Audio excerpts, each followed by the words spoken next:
This happened about 10 years ago, but it's one of those nights that sticks with you forever. I was 26 at the time, renting a small single-story house with a buddy of mine. Nothing fancy, 2 bedrooms, a little backyard, a sliding glass door that led to the kitchen. It was in one of those neighborhoods where you'd think nothing bad ever happens. Kids rode bikes in the street, neighbors left their garage doors open, people went jogging at night. It felt safe. That night, my roommate was out of town for work, so I had the house to myself.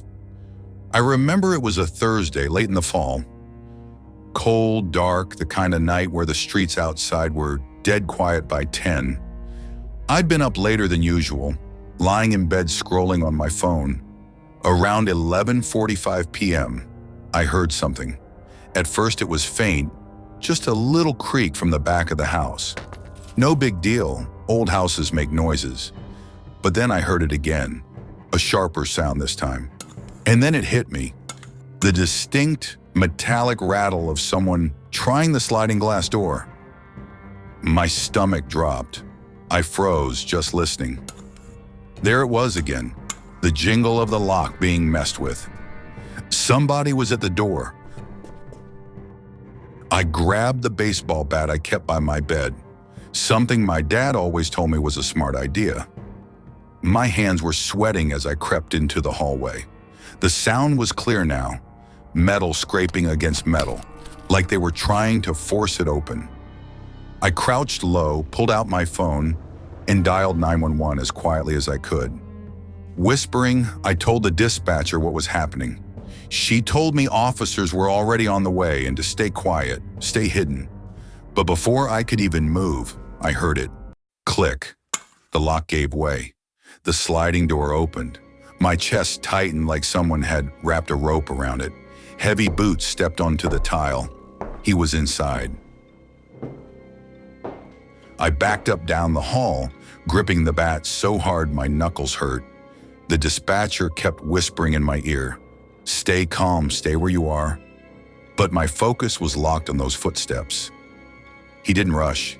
He walked slow, deliberate, like he knew exactly what he was doing. I heard him opening drawers in the kitchen, rifling through stuff, moving things around.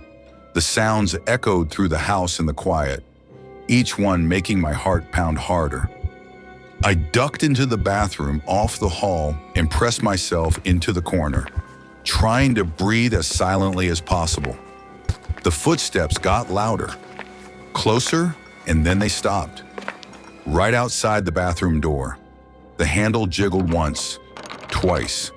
I clenched the bat, ready to swing the second it opened. My mouth was dry, my chest tight. The dispatcher whispered, "Officers are close, don't move." But all I could think was, he's right there. He knows I'm in here. Then, instead of kicking it in, he moved on. His boots thudded down the hall. I peeked through the crack and saw his shadow cross the hallway light. He went into my bedroom. I heard the door slam open, drawers yanked out, hangers clattering to the floor. He was tearing the place apart. I whispered to the dispatcher, "He's in my room now. Please hurry," she told me again. "They're almost there." Then, silence. The kind of silence that feels heavier than noise. And then slow footsteps again, coming back down the hall. This time, he stopped at the bathroom door again. I held my breath, bat raised. The handle twisted hard. The wood rattled under the pressure. I thought it was over. But then, sirens, faint at first, then louder. He froze. For a moment, everything was dead still. Then I heard him bolt. His boots thundered down the hall, through the kitchen, and the sliding door slammed shut. I stayed in that bathroom corner until the dispatcher told me the police were inside. Even then, it took everything in me to move. The officers cleared the house, but he was gone. They found the kitchen drawer dumped out on the floor, my bedroom trashed. They said it looked like he was after cash or jewelry, something he could grab fast and pawn. But that didn't matter to me. What mattered was that he had been inside my house. He had been feet away from where I was hiding.